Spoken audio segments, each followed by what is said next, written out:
Joo, mä oon Sami, 53 vuotta. Mä oon asunut Turussa 33 vuotta, maalta muuttanut 100 kilometrin päästä tänne. Kasvatustieteen kannin paperit, mutta mä tykkään aikuistyöstä enemmän. Ja mä teen tällä hetkellä omaishoitotöitä isä vanhalleni ja katutyötä täällä Turun kaduilla laitapuolen kulkijoille. Käyn ahkerasti seurakunnan riennoissa ylistysilloissa, soittelen pianoa ja vietän tämmöistä rattosaa poikamieselämää.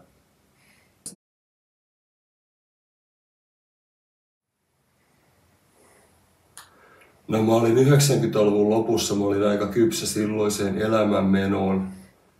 Et mä halusin vaihtaa parempaa seuraa ja mä olin sekoittanut muutenkin asioita eikä ollut elämällä oikein merkitystä ja tarkoitusta ja oli kaikenlaisia ihmissuhdevaikeuksia ja muita, että oli niin paljon, että meinas elämä hiipua ja mä kysyin lopulta, että voisiko Jumala auttaa, jos sä oot olemassa, niin voinko sä tehdä asialle jotain. Ja ei kulunut kauankaan, niin mä löysin uskovia ystäviä ja vähitellen alfakurssin jälkeen mä aika nopeasti tutustuin näihin kotiseurakuntakuvioihin ja ollut siitä lähtien siinä.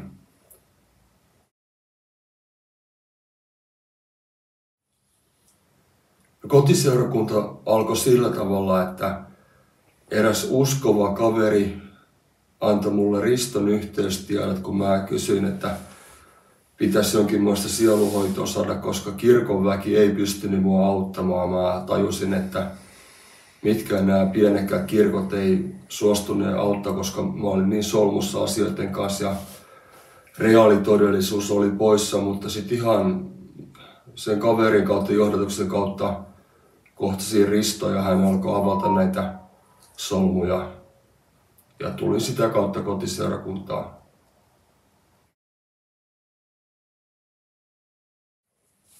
No, mä oon käytännössä ollut kotiseurakunnassa yli 20 vuotta ihan sen alusta asti. Ja tää on niinku adoptoitu tänne Viinikan perheyhteisöön.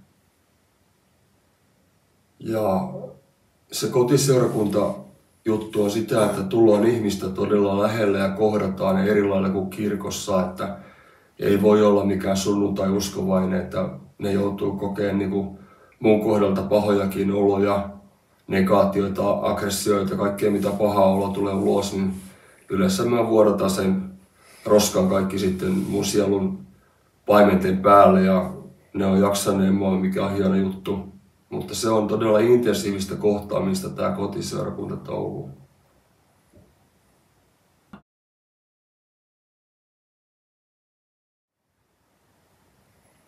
No, mun hengellinen kutsu on sitä, että mä oon lähinnä ylistäjä, koska mulla on talentteja tuohon soittamispuoleen. Ja soitan näissä kokouksissa pianoa välillä kitaraa, sitten ylistysilloissa pianoa säästän Tiiaa. Mutta arjessa mä teen aika paljon katutyötä. Ja se uskoon tulossa on se just, että mun suhtautuminen muihin ihmisiin on muuttunut todella paljon, että mä oon nyt hirveän auttamishaluinen ja katson sinne kaikkien kurjimpien puoleen, mitä maailma hylkii. Siinä se arjessa näkyy sillä tavalla. Jeesus. Mulla ei ole muuta vaihtoehtoa. Hän on mun kaikki, hän on ainoa, joka voi mua puolustaa, kun meidän elämä on niin kuin kattois elokuvaa. Ja siellä on todella inhorealistisia juttuja. Ja jos mä nyt joutuisin niin kuin tuomiolle, niin kyllä joutuisi kahdesti miettimään, että mitä mun elämästä tuodaan esille. Mutta Jeesus on se puolustaja, sensuroija kautta puolustaja kautta vapahtaja. Maailman ainoa synnitön ihminen. Ja hän on mun ainoa puolustaja, ainoa turva. Ja hän on mun Herra.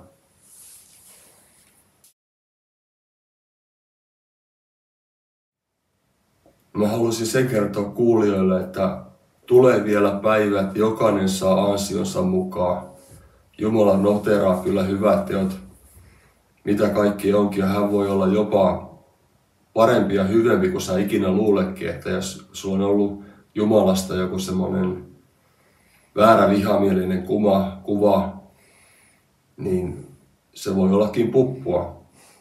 Mutta mä sanon vielä kerran, että me pystytään vaikuttamaan, millainen meidän elämän elokuvasta tulee, ja se vielä tosiaan kerran, että jokainen saa ansionsa mukaan.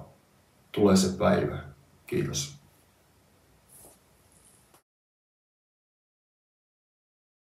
Joo, mä voin rukoilla tähän loppuun. Kiitos Jeesus tästä, että tuli noteeratuksi ja huomatuksi, että täällä ollaan. Ja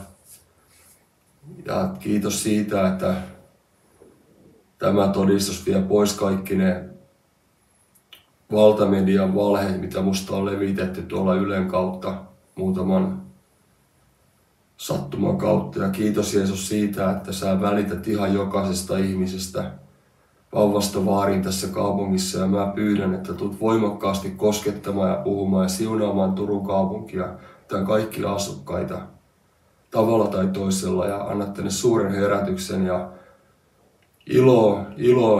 itkua niin kuin ilosta ja liikutuksesta, että padot murtuu ja kaikki valhe poistuu. Ja anna tänne kaupunkiin todellinen herätys. Käyttää jokaista täällä asuvaa, koska sä tiedät jokaisen taustan. Ja sä haluat heille hyvää. Sä haluat tehdä tyhjäksi perkeleen teot. Siihen me luotetaan, ja kiitos tästä mahdollisuudesta, että pääsi ääneen, ja siunaa sitä koko kotiseurakunnalle. Amen. Mulla on tää leijonapaita, ja mulle tulee mieleen lähinnä leijonakuningas Jeesus. Ja tässä on semmoinen symboli, kun tässä on kaksiteräinen miekka, mikä polkee idän käyrää sapelia, niin siitä pistetään tää järjestys sitten, että miten se oikeasti se juttu menikään, että Jeesusta tässä käytännössä mainostetaan, mutta kyllä Suomenkin asialla ollaan.